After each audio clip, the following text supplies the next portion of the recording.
بسم اللہ الرحمن الرحیم الصلاۃ والسلام علیک یا رسول اللہ وعلی آلک و اصحابک یا نور اللہ۔ السلام علیکم ورحمۃ اللہ وبرکاتہ۔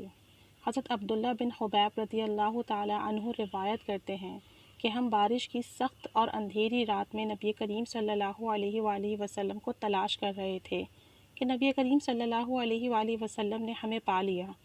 اور نبی کریم صلی اللہ علیہ وآلہ وسلم نے فرمایا کہ 3 بار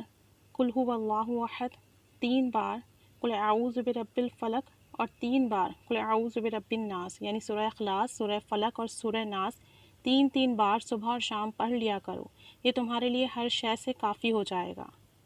یعنی کہ یہ وظیفہ ہر شر سے بچانے کے لیے کافی ہے، یعنی نفس و شیطان، اگر آپ کو شیطان اور نفس بے انتہا بہکاتا ہو، یا جادو، آسیب، جنات، حاسدوں، دشمنوں، ہر بری اور ہر شر پہنچانے والی شے سے، ہر بری نظر کے شر سے حفاظت کے لیے یہ عمل بہترین ہے۔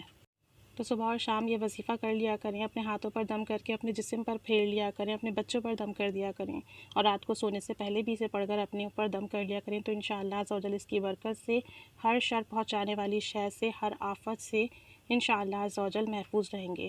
اللہ عز و جل پڑھنے کی توفیق عطا فرمائے، اللہ عز و جل قبول فرمائے، آمین۔ صلی اللہ علیہ محمد صلی اللہ علیہ وآلہ وسلم۔